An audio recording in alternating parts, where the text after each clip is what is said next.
Pastor Masinga led a small church in the quiet village of Kanana. His congregation was small, just a handful of devoted believers who came every Sunday to pray. Other churches in the area thrived, their seats filled with worshipers. But week after week, Pastor Masinga looked out at empty chairs and wondered where he had gone wrong. The struggle was more than spiritual, it was financial. The church offerings had dried up, barely enough to keep the lights on. Every evening, he would sit alone in his modest home, thinking about how much his church had shrunk. He prayed and fasted, hoping for a miracle. Yet, none came. But as days turned into weeks and his faith in a divine solution weakened, an idea crept into his mind, a dangerous idea. What if he performed miracles? People believed in miracles, and they flocked to churches that claimed to have the power of God. He knew he could fake it, just like other pastors he had heard of. His chest tightened at the thought. Could he really deceive people like that? Could he live with the lies? As Pastor Masinga sat in the flickering light of a candle, the burden of an empty church weighed too heavily on him. In a moment of desperation, he decided that this was the only way to save his church, to keep his place as a leader in the community. And so, a plan was born. He would perform miracles. Fake miracles and draw the people to him. That Sunday, Pastor Masinga stood at the front of his church members, the weight of his decision hanging over him like a dark cloud. His few regular congregants were present, unaware of the inner turmoil stirring in their pastor's heart. As the service neared its end, Masinga announced, "God has spoken to me. Today, we will witness his power through healing." The church fell silent. Curious eyes turned toward him, unsure if they should believe. Masinga's heart pounded, but he had rehearsed this moment. The door creaked open, and a man wearing dark sunglasses entered, stumbling and unfocused. The congregation murmured. But this was a trick. The man had been paid handsomely by Pastor Masinga to fake his blindness. It was all part of the plan. But with every miracle, Masinga felt the lies tightening around him like a trap. The actors he hired had started to demand more money. One of them, a man pretending to be crippled, threatened to expose him if he wasn't paid extra for the next service. Masinga couldn't afford to slip up, not now that his fame was spreading. Every day, he felt more eyes on him. The villagers hung on his every word, their belief unwavering. But this belief was built on a fragile foundation. Deep down, Masinga feared that if one person found out the truth, everything would come crashing down. The fear kept him awake at night, and yet, he was trapped by his own success. He couldn't stop now. The lavish lifestyle he had once only dreamed of was now his reality. He drove a new car, lived in a bigger house, and dined at the finest places in the city. But none of it brought peace. The lies weighed on him, and every new miracle felt like a step closer to disaster. He had to keep going, or risk losing everything. As Masinga's church grew, another pastor in Kanana took notice. Pastor Shangatsi, the head of a rival church, had once been the most respected spiritual leader in the village. But now, his congregation was shrinking, and the whispers of Masinga's miraculous healings had drawn people away. At first, Shangatsi didn't believe the stories. He had seen other pastors claim miracles before, only to be exposed as frauds. But something about Masinga's rise to fame didn't sit right with him. He had heard rumors that some of Masinga's so-called healings were staged. It made him furious to think that this man, who had been nothing more than an ordinary preacher, was now being hailed as a miracle worker. Shangatsi began to dig around, questioning people who had attended Masinga's services. The stories they told didn't always add up.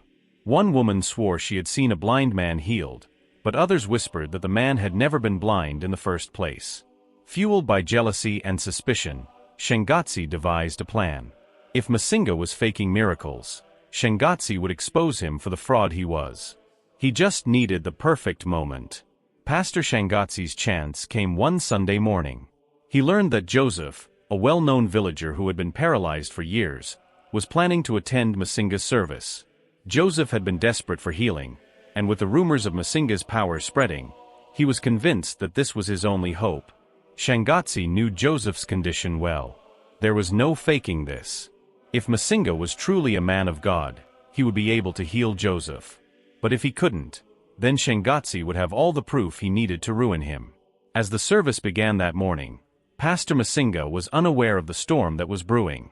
He preached as usual, his voice booming with confidence. But as the doors to the church creaked open, and Joseph was wheeled in, Pastor Masinga's heart stopped. He recognized Joseph immediately. This wasn't one of his paid actors. Joseph was truly paralyzed, and everyone in the village knew it. The tension in the room thickened as Joseph's friends pushed him to the front of the church. "Man of God, please heal me," Joseph cried out, his voice echoing through the silent room. Masinga panicked. This was not part of the plan. His throat went dry and sweat dripped from his forehead. The congregation watched in anticipation, their eyes wide with hope.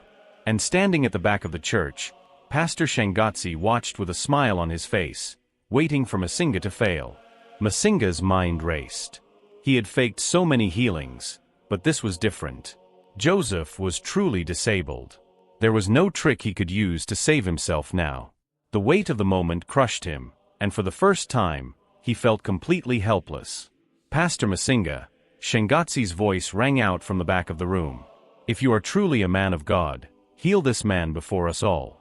The congregation murmured in agreement, their eyes fixed on the pastor. Masinga's heart pounded in his chest. He wanted to run, to escape the eyes staring at him, but he couldn't move. In a moment of desperation, Masinga closed his eyes and whispered a prayer. "God, help me. I don't know what to do." When he opened his eyes, everything seemed to slow down. He could feel the weight of every look in the room. The tension was unbearable. He walked toward Joseph, his hand trembling as he reached out to place it on the man's head. "If you believe," Masinga whispered, his voice barely audible, "you will be healed." For a moment, nothing happened. The room was completely silent. Then slowly, Joseph's legs began to move. The congregation gasped. His hands gripped the sides of the wheelchair as he pushed himself up. The people held their breath, their eyes wide with disbelief. Joseph stood. Then, with shaking legs, he took a step. "I can walk," he cried, tears streaming down his face. "I can walk." The room erupted in cheers. Women wept, men clapped, and some even fell to their knees in prayer. It was a miracle, a real miracle. He hadn't faked this. He hadn't done anything. And yet, Joseph had been healed. His heart raced, a mix of fear and disbelief filling him. He looked out at the congregation, who were now praising him like a true prophet. The surprised Pastor Masinga stood frozen, his mind spinning. But at the back of the room, Shangatsi's face was pale. He had come to expose Masinga as a fraud, but instead, he had witnessed something inexplicable. Shangatsi couldn't believe what he had just seen. He had been so sure that Masinga was a fraud, that everything had been staged. But Joseph's healing couldn't have been faked. He had known Joseph for years, knew the extent of his paralysis. Now, Shangatsi was the one facing doubt. Could Masinga really have the power of God? Had he been wrong all along? As the congregation continued to celebrate, Shangatsi slipped out of the church, his mind racing. He needed to find out the truth. Something about this didn't sit right with him. He would continue to investigate, but this time, he would be more careful. He couldn't risk being wrong again. After the service, Pastor Masinga retreated to his office, his head spinning. What had just happened? How had Joseph been healed? He had no explanation, and the uncertainty troubled at him.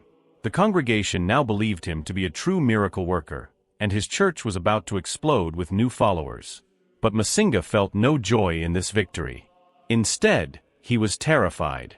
He had played with the power of God, faking miracles for his own gain. And now, it seemed like God had shown up when he least expected it. But why? Was this a sign?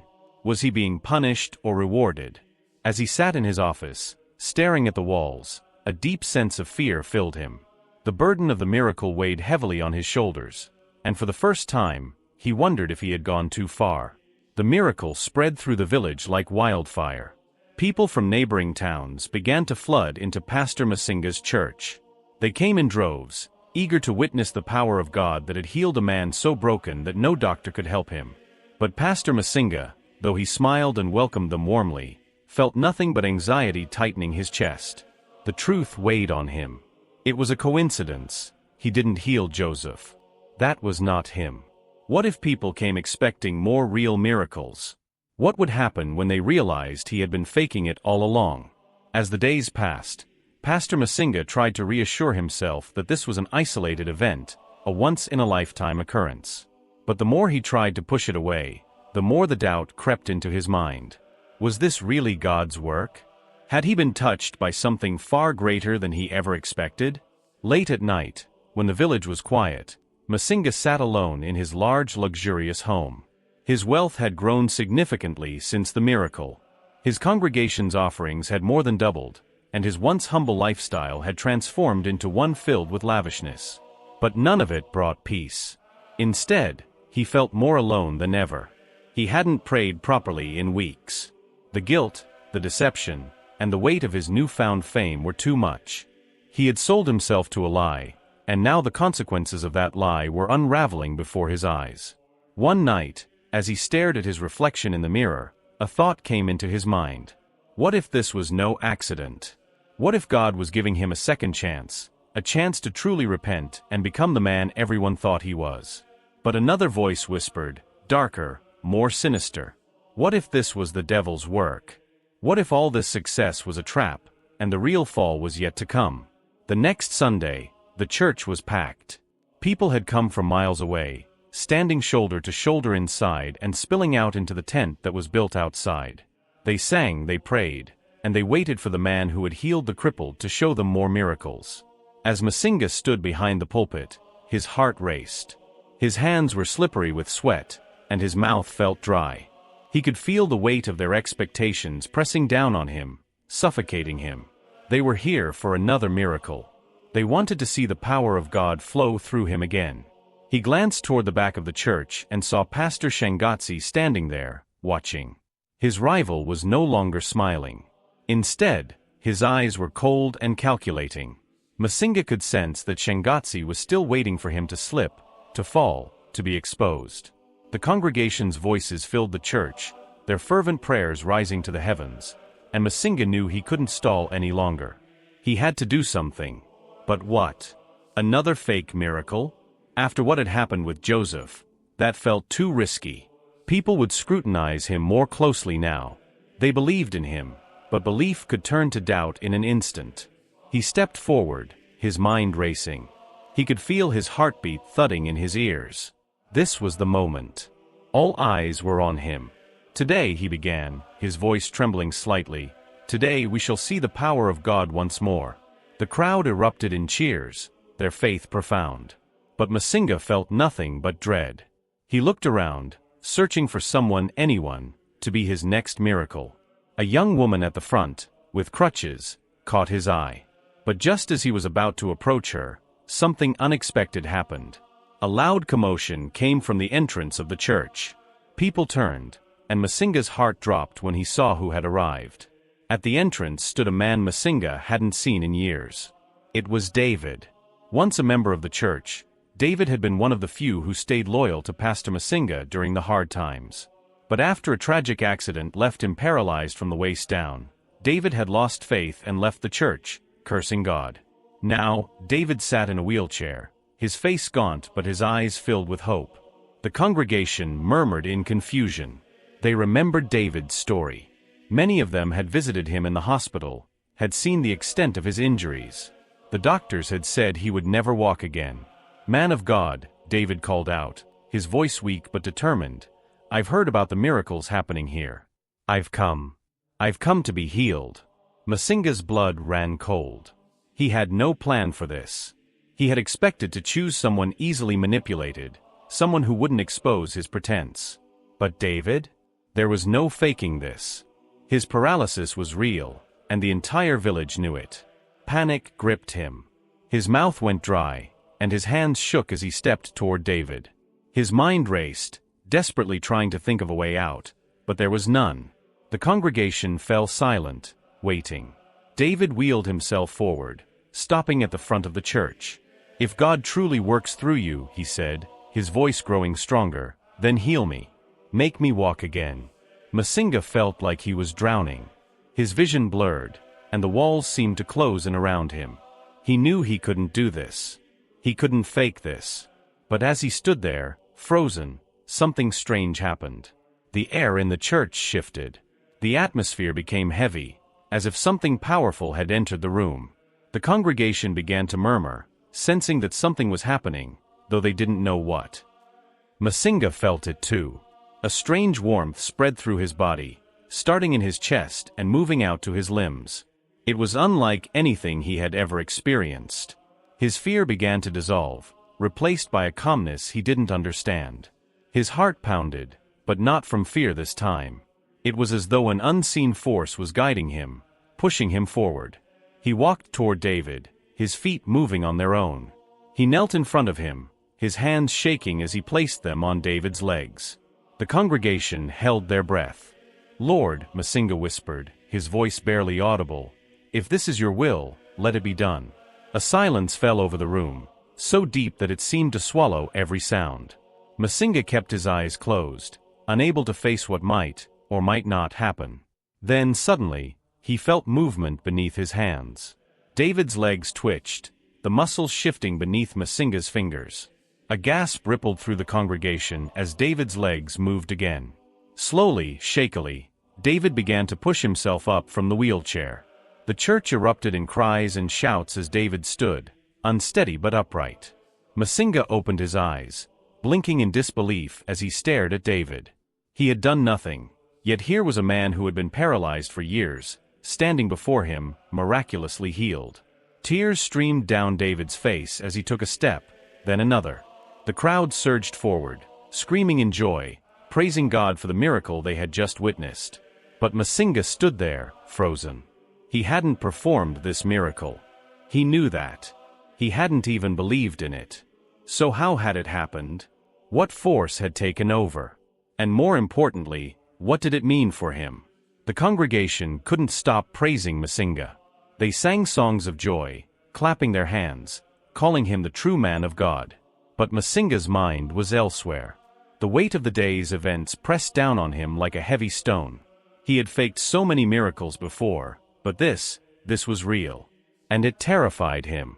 David was now walking, laughing, embracing old friends in the crowd. But Masinga didn't feel joy. He felt fear. What had he unleashed? How had this happened? He had been living a lie for so long that the truth now seemed more dangerous than the deception. As the church emptied out, and the noise of the crowd faded, Masinga slipped away to his office. He locked the door behind him and sank into his chair, burying his face in his hands. His pulse pounded in his ears, and his thoughts raced. A real miracle had occurred in his church, through him. But why now? Why had God chosen this moment, after all the lies, to show his power? The answer was elusive, and the uncertainty worried him. Suddenly, there was a knock at the door. He jumped, startled out of his thoughts. When he opened the door, he found Pastor Shangatsi standing there, his expression unreadable. "I need to talk to you," Shangatsi said, stepping into the office without waiting for an invitation. His eyes were sharp, studying Masinga closely. Masinga's heart sank. Shangatsi had been there, had seen everything. What could he possibly want now? Pastor Shangatsi stepped into the office and shut the door behind him, his eyes never leaving Pastor Masinga. The room suddenly felt smaller, the air thick with tension. Masinga could feel the weight of Shangatsi's look, as if the man could see right through him, straight to his dishonesty. Masinga swallowed hard, trying to gather his thoughts, but they were scattered, his mind still reeling from the day's events. How could he explain what had happened when he didn't understand it himself? Shangatsi stood in front of him, arms crossed, a strange expression on his face, part curiosity, part suspicion. "You know," Shangatsi began, his voice low and deliberate, "I didn't come here today to witness a miracle. I came to expose you." Masinga felt his throat tighten. He had known this was coming, had known Shangatsi was planning something, but hearing the words spoken aloud sent a chill through him. Shangatsi took a step closer, his eyes narrowing. "For months, I've been watching you, watching your so-called miracles. You think I didn't notice the same faces coming back, pretending to be sick one week and healed the next? You fooled the people, Masinga. But you haven't fooled me." Masinga opened his mouth to respond, but no words came. His heart raced. He knew Shangatsi had every reason to expose him now, especially after today's spectacle. But the real question burning in Masinga's mind was, why hadn't Shangatsi done it already? I was ready to expose you today, Shangatsi continued, his voice growing sharper, to show everyone what kind of man you really are. But then what happened with David? That changed everything. He paused, his eyes studying Masinga intently. You didn't fake that, did you? Masinga shook his head slowly, the truth weighing heavy on his tongue. No, I didn't. Shangatsi's face was unreadable, his lips pressed into a thin line as he digested the information. Silence stretched between them, thick and heavy. I don't know how it happened, Masinga admitted, his voice barely above a whisper. I didn't do anything. I didn't even believe it was possible. For a long moment, Shangazi said nothing. He seemed lost in thought, his mind working through something Masinga couldn't imagine. Then, unexpectedly, Shangatsi's lips curled into a slight smile, one that sent a shiver down Masinga's spine. Interesting, Shangatsi said quietly, more to himself than to Masinga. Very interesting. Masinga frowned, confused by the shift in Shangatsi's demeanor. What was he thinking? Was this a trick? A trap? Before Masinga could respond, Shangatsi spoke again, his tone suddenly more conversational. What do you plan to do now? The question caught Masinga off guard. He hadn't thought that far ahead. He hadn't even had time to process what had happened, let alone decide what to do next. I don't know, he stammered, his voice trembling with uncertainty. I never expected this. I've been lying for so long. I don't know how to be truthful anymore. Shangatsi raised an eyebrow, intrigued. Then perhaps this is your chance. A second chance to turn things around. Masinga blinked, shocked by Shangatsi's words. Was this the same man who had come here to expose him? The same rival who had sought to destroy his reputation? You don't want to expose me? Masinga asked, his voice barely hiding his disbelief. Shangatsi chuckled, a low, almost menacing sound. Expose you? No, Masinga. There's more to this than just exposing you. He leaned closer, his voice dropping to a whisper. I think you and I could work together. Pastor Masinga's mind raced as he processed Shangatsi's words. Work together? The very thought was absurd. Shangatsi had been his rival for years, always trying to undermine him, always looking for ways to prove he was the better pastor. And now he wanted to collaborate? You must be joking, Masinga said, his voice shaky, a nervous laugh escaping his lips. But Shangatsi wasn't laughing. His expression was dead serious. Do I look like I'm joking? Masinga shifted uncomfortably in his chair, his palms sweaty. He didn't trust Shangatsi, he never had. And now, after everything that had happened, he trusted him even less. What are you suggesting? Masinga asked cautiously. Shangatsi paced around the small office, his eyes gleaming with an idea that seemed to have taken hold of him. Think about it, Masinga. After today, your church is going to explode in popularity. People are going to come from all over, desperate for more miracles. You've got something that no one else has, real power. And whether you believe in it or not, the people will. This is your chance to rise to a level you never thought possible. Masinga frowned, still wary. But I didn't perform that miracle. I don't even know how it happened. Shangatsi waved his hand dismissively. That doesn't matter. The people believe it was you. And as long as they believe, you have control. That's what matters. Masinga's stomach cramped a little. He had spent time deceiving people, faking miracles, and manipulating their faith for his own gain. Now Shangatsi was offering him a chance to continue the deception, but with a real miracle backing him up. It was tempting. But something about it felt wrong. Too wrong. What do you get out of this? Masinga asked, narrowing his eyes at Shangatsi. He knew there had to be a catch. Shangatsi smiled, a cold, calculating smile. I get what I've always wanted, a piece of the power. You and I, we can control this village, this district, maybe even beyond. Together, we could be unstoppable. Masinga's heart raced. The offer was dangerous, seductive, and filled with dark promise. But he hesitated. Was this really what he wanted? To sell his soul to a man like Shangatsi for power and fame? What if I say no? Masinga asked quietly. Shangatsi's smile faded, replaced by a sharp, predatory look. If you say no, then I'll do what I came here to do. I'll expose you for the fraud you are. And trust me, Masinga, after today's spectacle, when people find out the truth, they'll tear you apart. The threat hung in the air, heavy and suffocating. Masinga felt trapped, cornered by his own lies and the man standing before him. He could see no way out. Shangatsi stepped closer, his voice lowering to a near whisper. So, what's it going to be, Masinga? Do we work together? Or do I bring you down? The room felt like it was closing in on Pastor Masinga. His mind was spinning with Shangatsi's ultimatum. Work together or be exposed. It seemed like an impossible choice, between giving in to more deceit and greed or losing everything he had built. He could hear the congregation still murmuring outside, celebrating what they thought was a miracle. They had no idea the storm brewing inside their pastor's heart. Masinga wanted to scream, to confess everything, to free himself from the lies that had wrapped tighter and tighter around him for so long. But Shangatsi stood there, a vulture waiting to strike if Masinga made the wrong move. Masinga's gaze drifted to the window. The church, his fame, the wealth, all of it had come from his lies. And now, standing at the peak of it all, he felt emptier than ever. He thought back to the moment David had stood up from his wheelchair, the power that had surged through him, the warmth that had enveloped him. It had felt real. But was it? Shangatsi's voice broke through his thoughts. I'm giving you a chance, Masinga. Think carefully. Masinga took a deep breath. The burden of the decision weighed heavily on his soul. There was no easy way out. He could see that now.